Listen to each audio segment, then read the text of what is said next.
pessoal, tudo bem com vocês? Professora Isabela Alquimi, mais uma vez, para darmos sequência ao estudo da nossa legislação, da nossa lei orgânica do município de Montes Claros. Nós finalizamos na última aula a parte do Poder Executivo, falamos sobre as competências do prefeito e, mais uma vez, reitero aqui com os senhores e com as senhoras que a minha aposta para vir lá na sua prova são questões que versem sobre competência.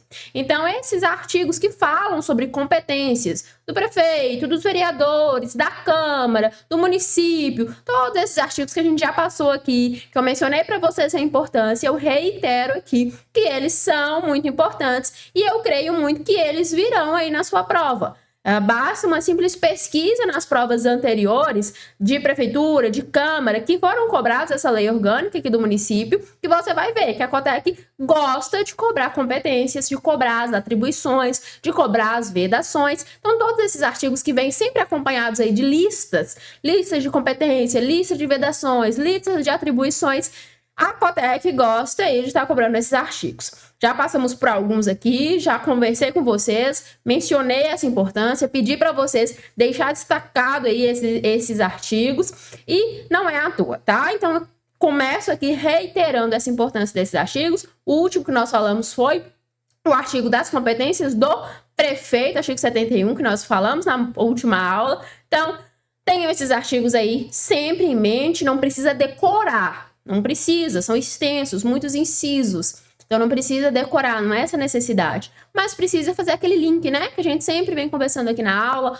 Olha, eu sempre tenho que ligar a competência do prefeito, aquilo que é um exercício de chefia, aquele exercício da cabeça ali do município. Ó, Câmara é sempre voltado mais a legislar, fiscalizar. E aí você vai fazendo esses links que você consegue aí tirar de letra. E mais importante, exercitar, fazer questões. Então busque em bancos de questões da Cotec, de provas passadas que cobrou essa legislação, faça as questões, busca também fazer questões abertas, colocar ali para você exercitar. Então pega o caderno, coloca aí competências do prefeito, vai colocando aquelas que você lembra, não precisa escrever igualzinho tá escrito na lei não, mas colocar de maneira simplificada com suas palavras. Então assistiu aqui a aula, vai lá, pega o caderninho, vai fazendo suas anotações, fazendo seus resumos, que vai dar certo. Combinado? Foque nesses artigos aí, porque a Cotec, de uma maneira histórica, sempre gosta de cobrar eles, beleza? Mas aqui nós vamos passar por outros também, que tem chance de estar na sua prova, afinal toda a lei pode ser cobrada, né? Mas aqueles artigos que nos parecem mais didáticos. Combinados? Então agora nós vamos falar de administração pública. Está lá no artigo 87 da sua lei, falando que a administração pública, seja direta ou seja indireta do município, obedecerá aos princípios de legalidade, impessoalidade, moralidade, publicidade e eficiência. Esses 5 princípios são chamados os princípios gerais do direito administrativo ou os princípios gerais da administração pública. A gente no direito cria até uma regrinha lá para lembrar. A gente coloca a palavra LIMP. O L de legalidade, o I de impessoalidade, M de moralidade, P de publicidade e o E de eficiência. Então lembra da palavra LIMP, que você lembra aí desses 5 princípios. São chamados princípios gerais do direito administrativo e está aí citado na nossa legislação, na nossa lei orgânica, como também sendo os princípios da administração pública municipal aqui de Montes Claros. Então lembra desses 5 princípios. Legalidade está vinculado a que tudo dentro do nosso município tem que estar previsto em lei, tem que ser legal, previsto, autorizado por lei. A impessoalidade, que não terá tratamento diferente entre os usuários do serviço público, entre os servidores. Então é impessoal, não tem isso de fazer algo ou deixar de fazer algo pela cara da pessoa. Trata todo mundo de maneira igual, sem discriminação, então é impessoal, princípio da impessoalidade. Moralidade, vinculado à moral mesmo, dentro do serviço público, não agir de forma imoral, errada, mas ao contrário, agir com moralidade, com decência. Publicidade, que os atos devem ser públicos, é a regra, né? Os atos da administração pública, eles são públicos, eles são munidos de publicidade, deve estar lá no Diário Oficial, deve estar lá escancarado para todo mundo ter acesso. E a eficiência foi o último princípio que foi englobado aí, trazido pela nossa Constituição Federal, que é ser eficiente, ser rápido, entregar bons resultados de maneira realmente eficiente e eficaz. Então esses são os nossos 5 princípios, basta lembrar da palavrinha aí, LIMP, que você lembra dos 5 é muito tranquilo e gosta bastante de aparecer esses princípios aí em prova, tá? Então, fique atento quanto a eles. E aí, dentro dessa parte que fala da administração pública, a lei orgânica, ela cita algumas situações ou algumas previsões que nós já vimos lá no Estatuto do Servidor. Então, fala que os cargos públicos, eles são acessíveis, todo mundo pode entrar num cargo público, qualquer pessoa que quiser ser servidor público, ela tem esse acesso através de concurso público. Então, basta ser aprovado um concurso público que você pode acessar um cargo público. Nós já vimos isso, né? Lá no Estatuto. Fala também sobre o prazo de validade do concurso público, que é de até 2 anos, prorrogável por mais 2, ou prorrogável por igual período, né? Se fixar um tempo diferente. As funções de confiança e os cargos em comissão são destinados à direção, chefia e assessoramento. Já vimos isso também lá no Estatuto. O direito à livre associação e direito à greve. A associação, os servidores, eles podem ter os sindicatos, as associações de servidores, não há impedimento nenhum, e também tem o direito à greve. É diferente de incitar a greve, que é uma proibição, né? Mas o direito à greve todo servidor tem.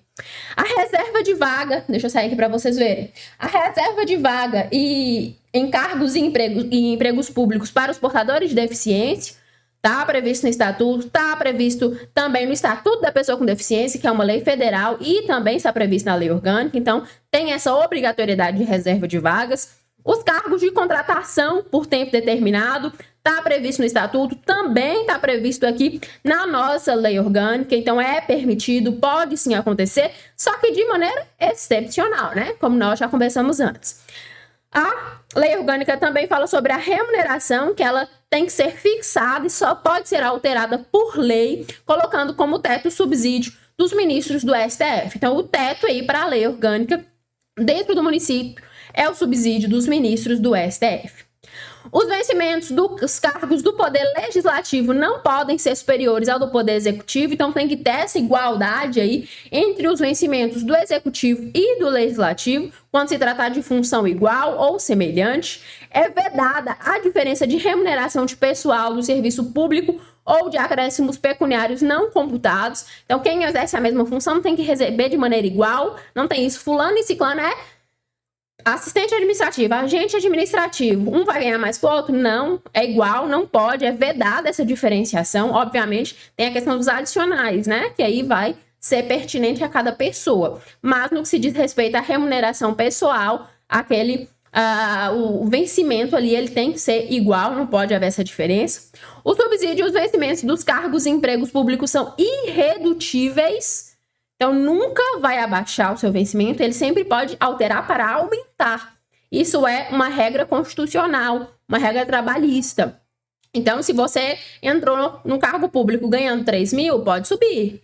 3.100, 3.200, 3.500, e vai subindo. Mas reduzir, não. Os salários, eles são irredutíveis.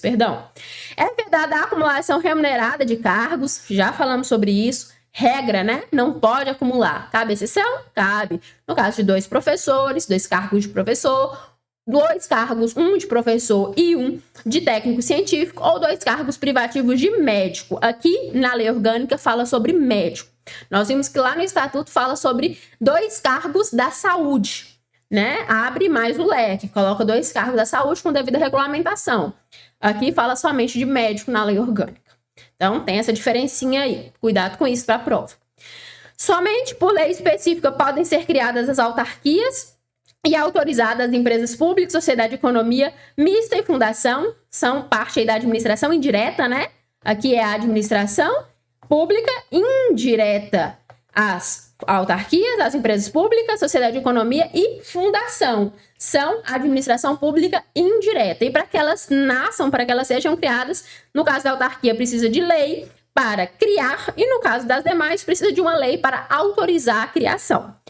E ainda prevê aí que depende de processo de licitação a contratação para obras, serviços, compras ou alienações. Vai comprar alguma coisa? Vai vender? Vai contratar um serviço? Tem que ser por licitação, não é o prefeito ou qualquer servidor que simplesmente quer fazer e faz de qualquer forma. Tem que ter uma devida licitação. Todas essas previsões estão aí na parte da administração pública. A maioria delas nós já vimos lá no Estatuto, aqui só reitera, talvez com um texto um pouquinho diferente, mas com a mesma ideia. Outras a gente vê como novidade, no caso da licitação, por exemplo, mas são coisas muito tranquilas, coisas que a gente consegue enxergar com muita facilidade na prática. Então, tem essas previsões aí quentinhas na cabeça, porque são previsões que estão nas duas leis. Então, duas leis que caem no seu concurso, as duas têm a mesma previsão, ó, a chance dobrada de cair na sua prova. Então, fica atento aí nessa parte da legislação que traz essas previsões sobre a administração pública, beleza? Seguindo lá para o artigo 92, passa a falar um pouco sobre o servidor. Então, ainda, muita coisa a gente já viu lá no Estatuto. O Estatuto fala só sobre servidor, né? O Estatuto do servidor. Então, quando a gente chega nessa parte aí da lei orgânica, repete também um pouco daquilo que a gente já viu lá no Estatuto. Não nos dói aqui reiterar. Então, vamos lá. O município assegurará ao servidor, indistintamente do seu regime de trabalho, o direito, nos termos da lei, que vise melhoria na condição social e na produtividade do serviço público. Então, indistintamente do seu regime de trabalho, pode ser o servidor efetivo, pode ser o servidor contratado, pode ser o servidor comissionado, independente. O município, com a finalidade de trazer melhoria para o serviço público, para a condição social desse servidor, desse trabalhador, de melhorar ou de acrescentar na sua produtividade dentro do serviço público, ele vai trazer algumas previsões. Primeira, quanto à duração de trabalho.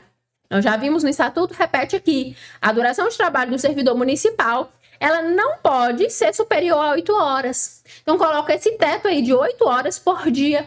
Pode ser 6, Isabela? Pode. Pode ser 4? Pode. Pode ser 8? Também. E 9? Ai, 9 não, né? O teto é 8.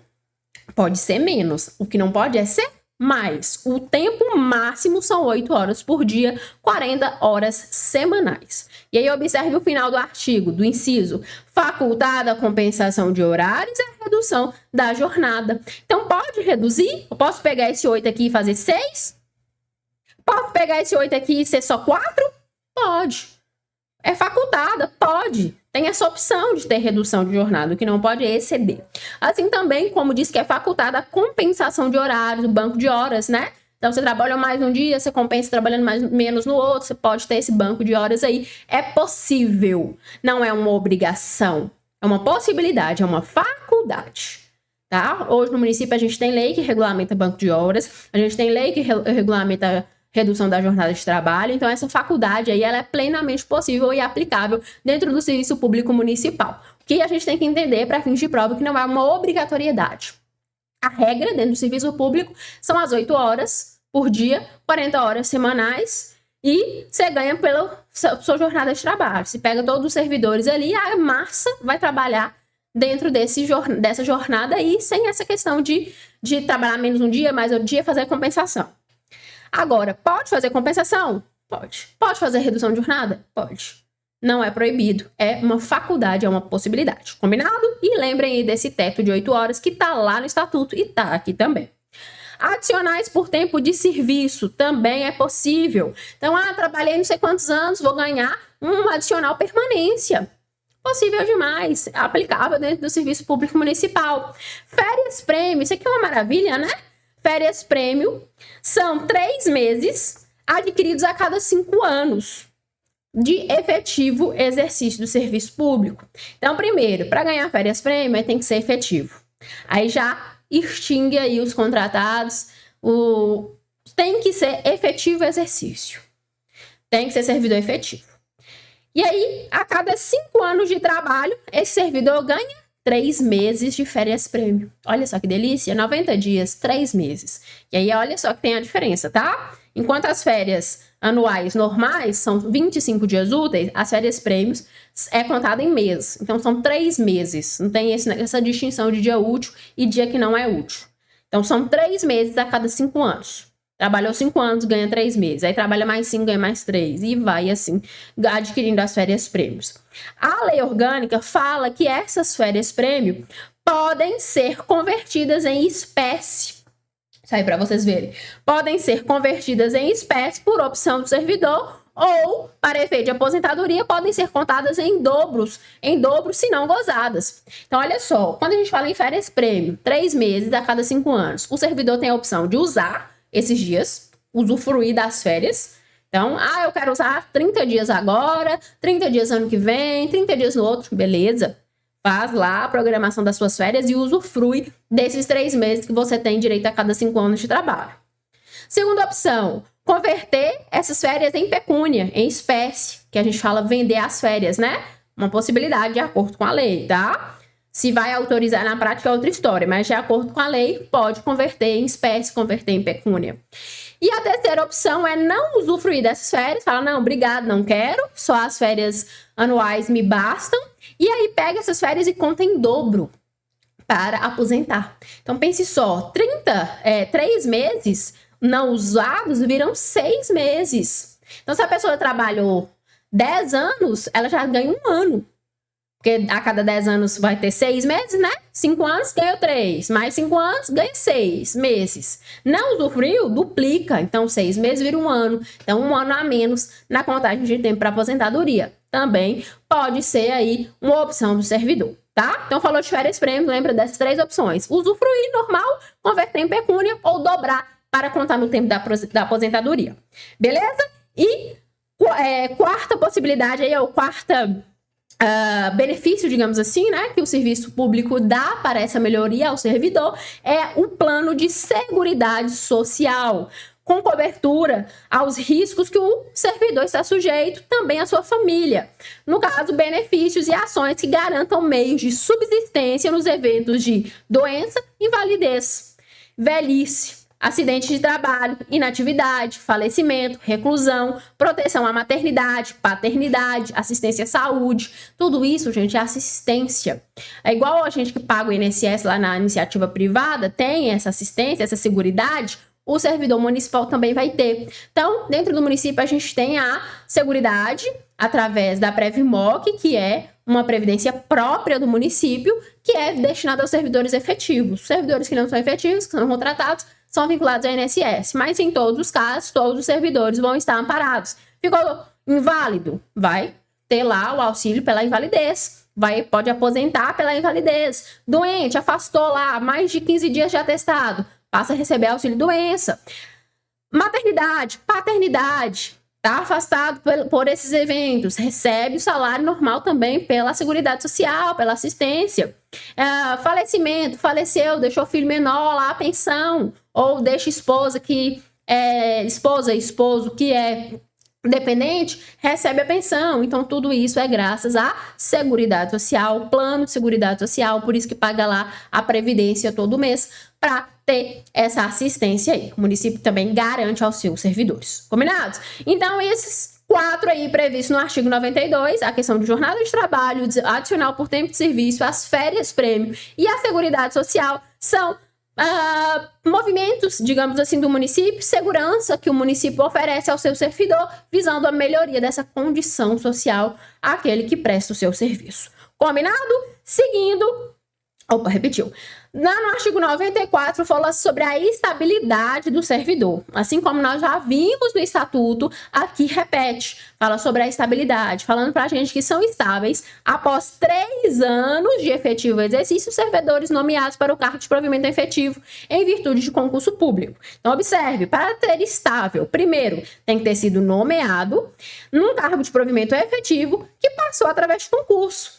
Então, cargo de comissão, tem estabilidade? Não teve concurso para entrar, é livre nomeação. Até nomeou, mas de forma livre, não precisou de concurso. E contratado, muito menos, né? O contratado nem nomeado é designado. Não teve concurso, não teve nada, então não tem estabilidade. A estabilidade são somente os servidores efetivos. E ela chega após 3 anos. O estatuto fala em 36 meses, né? Mas é a mesma coisa, né, gente? 36 meses, 3 anos, a mesma coisa. Só usou a palavra diferente aí, mas é a mesma coisa. Então, 3 anos prestando serviço como servidor efetivo, adquire a estabilidade. Nós vimos lá, né, que a estabilidade ela vai vir depois das avaliações de desempenho satisfatórias, já vimos tudo isso. Então, a lei orgânica só garante que essa estabilidade vem depois desse tempo. E diz que mesmo sendo servidor estável, ele ainda pode perder o seu cargo. Então, o servidor público estável perderá o cargo, mas apenas somente nas 3 hipóteses que são previstas na lei. Que hipóteses são essas, Isabela? Olha lá. Sentença judicial transitada em julgado. E aí, perceba, entenda, que essa sentença judicial transitada em julgado é uma sentença que determine a perda do cargo. Então, foi processado lá na esfera civil, porque eu bati no carro de alguém e uma sentença me condenou a pagar o carro da pessoa. Vou perder meu cargo? Claro que não, gente. O que tem a ver o que você bater no carro dos outros lá e ter que pagar com perder cargo? Nada a ver. A sentença para fazer você, servidor estável, perder seu cargo é aquela sentença que escreva lá, ó, determino que fulano seja demitido, ou seja, cassado, ou seja, enfim, o termo que usar lá, o tipo de penalidade que colocar, mas é uma sentença específica que determine a perda do cargo. Então, por exemplo, cometeu uma improbidade administrativa, algo previsto lá na lei de improbidade, uma lei federal. E aí essa lei federal, ela prevê que em alguns casos lá determinados, específicos, aplica-se a penalidade da perda do cargo. Então, foi processado lá, praticou uma improbidade, foi processado lá no judiciário por esse fato, e aí saiu a sentença, o juiz determinando a perda do cargo. Pronto, essa sentença tem força de tirar o seu cargo de você mesmo, você sendo estável. Mas é uma sentença que preveja de forma direta a perda, tá? Não é qualquer sentença. Cometi um crime. E aí, vou perder meu cargo? Aí depende, né? Se você for condenado à prisão, você vai perder o cargo nem por conta da sentença. Você vai perder porque você vai estar preso, não vai poder trabalhar, e abrir um pátio e você acaba perdendo o cargo. Mas não por força da sentença. Então, a sentença para fazer esse servidor perder o cargo é uma sentença que determine, que esteja escrito lá, que está determinando, que o juiz que está assinando aquela sentença está determinando a perda do cargo. Compreendido? Assim como a sentença, também a decisão do processo administrativo pode fazer o servidor perder o cargo. Já conversamos sobre isso, né?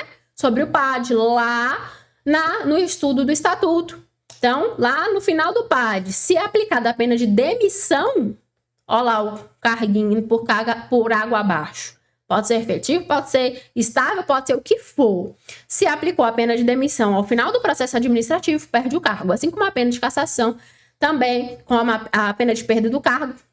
Qualquer pena no processo administrativo que seja retirada do cargo, vai surgir esse efeito de perder. E por fim, um procedimento de avaliação periódica de desempenho, assegurado em uma lei complementar, assegurada ampla defesa. Então, tem sempre as avaliações de desempenho, tá lá sempre dando insatisfatório, sempre é ruim, sempre problema, nunca atingiu a meta ou objetivo. Essa avaliação pode também fazer com que o servidor perda o cargo. Detalhes sobre isso, sobre essa avaliação, de como ela é feita, é tratada em uma lei complementar que a gente não precisa preocupar aqui agora. Mas tem essa ciência, que as avaliações periódicas também podem acarretar na perda do cargo, é claro, sendo elas insatisfatórias, né? E se por um acaso vier uma sentença judicial que prevê a demissão do servidor estável e essa sentença for invalidada, então, imagine só, teve a sentença, o servidor perdeu o cargo, mas depois conseguiu uma revisão dessa sentença, conseguiu invalidar essa sentença, esse servidor, ele é reintegrado. Já falamos sobre isso lá no estudo do estatuto. Então, já vimos sobre a reintegração, aquele servidor que é demitido, que perde seu cargo, mas ele consegue provar sua inocência, aquele negócio lá da cena de filme, lembra?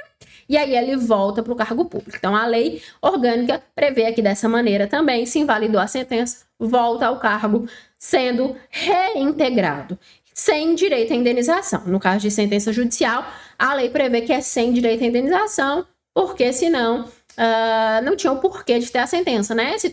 E aí a gente ia ficar torcendo para ter sentença ruim só para depois ser indenizado. Então a lei já prevê que não tem indenização nesses casos. Pode até ter a questão da perda salarial, mas não uma indenização.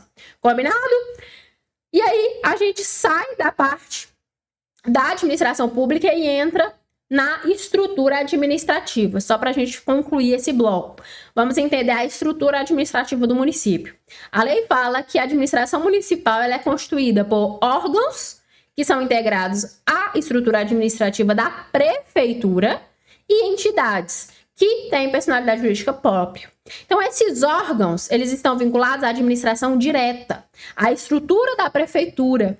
Eles organizam-se e coordenam-se atendendo os princípios técnicos recomendáveis ao bom desempenho de suas atribuições. Então, quem compõe esses órgãos? Os servidores municipais.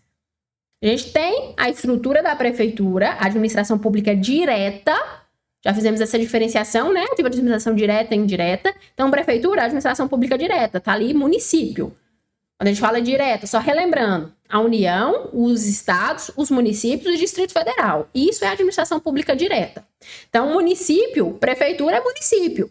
Se eu trabalho para a prefeitura ou dentro de algum órgão da prefeitura, eu estou na administração pública direta. Trabalho lá na escola municipal, administração pública direta. Trabalho dentro da guarda municipal, que é um órgão da prefeitura. Direta. Trabalho na vigilância sanitária. Trabalho na Secretaria de Saúde, no PSF, que faz parte da prefeitura, é um órgão da prefeitura, nós somos servidores da administração direta. Só que além desses órgãos, que são da prefeitura, nós também temos como, fazendo parte dessa administração municipal, as chamadas entidades. Essas entidades, elas estão dentro da administração pública indireta. Então, não é propriamente prefeitura, mas são entidades que são ligadas ao poder público municipal de maneira indireta. E aí, as entidades, elas são classificadas em autarquia, empresa pública, sociedade de economia mista e fundação pública. Então, sempre que se falar em uma autarquia municipal, em uma empresa pública municipal, não é diretamente um servidor da prefeitura, mas é um servidor da administração, é um empregado da administração pública indireta. Então, por exemplo, motorista que está lá dirigindo a lotação, né? Lotação é ótimo, é um termo nosso aqui. A gente não vai encontrar muitas cidades que falam lotação. Pode até ter outras, mas não é tão fácil. Lotação, para quem não é de Montes Claros, é o ônibus urbano. A gente chama aqui carinhosamente de lotação. Tá lá o motorista que está dirigindo a lotação. Ele é servidor da prefeitura? Não, ele não é. Ele recebe pela empresa lá. Pássaro, aqui em Montes Claros é Pássaro Azul, uma coisa assim, Pássaro Verde, não sei bem o nome, mas tem a empresa lá, que é uma empresa que paga esse servidor, esse funcionário, perdão. E esse funcionário, ele não é funcionário da prefeitura, ele não é servidor público. Mas ele está ali prestando um serviço que está vinculado ao serviço público, que é o transporte urbano. E que a prefeitura, de maneira indireta, participa. Então, por exemplo, a tarifa do ônibus, quem é que fixa? A prefeitura, e nós já vimos lá na competência. Então, o ônibus, ele é um serviço público da administração indireta. E aquele motorista lá, ele não vai ser servidor, ele vai ser funcionário da empresa, mas ele está vinculado indiretamente à administração pública municipal. Então, para fins de prova, Isabela, precisa saber a diferença desses quatro? Não precisa. O que você precisa saber é que a administração pública tem uma estrutura baseada em dois componentes diferentes. Os órgãos, que estão vinculados à administração pública direta, à prefeitura, propriamente dito. E nós temos as entidades, que estão vinculadas à administração pública indireta, que não é propriamente a prefeitura, mas tem vínculo com a prefeitura. Então, nós temos aí, citado na legislação, quais são essas entidades? Essas entidades podem ser autarquia, empresa pública, sociedade de economia mista e fundação pública, que na prática são muito similares. É difícil a gente saber qual é qual, classificar. Na teoria tem pequenas diferenças. Por exemplo, para ser uma sociedade de economia mista, tem que ser uma sociedade anônima, tem que ter ações. Um exemplo de sociedade de economia mista, CEMIG, Petrobras. Se você quiser comprar uma ação da Petrobras, você pode. Mas a acionista principal é a União. Então, é uma sociedade de economia mista federal, vinculada à União. Uma empresa pública, aqui na nossa realidade, Copasa. Copasa é uma empresa pública. Ela explora uma atividade econômica no município e cobra você por isso. Mas ela não é uma sociedade anônima. Então, nós temos essas pequenas diferenças que vão classificar aí essas, a gente chama de terceirizada, né? Mas são as concessionárias ou as permissionárias de direito de serviço público, como sendo uma autarquia, como sendo uma empresa pública, como sendo uma sociedade de economia mista, como sendo uma fundação. Então, são pequenas diferenças aí que vão classificar. Para fins de prova, você só precisa entender que existem os órgãos, a administração pública direta, as entidades, a administração pública indireta. E se quiser ser ainda melhor, as entidades são as autarquias, as empresas públicas, sociedade de economia mista e fundação pública. Combinado? Assim a gente fecha esse bloco e eu te aguardo no próximo para a gente dar sequência ao estudo dessa legislação.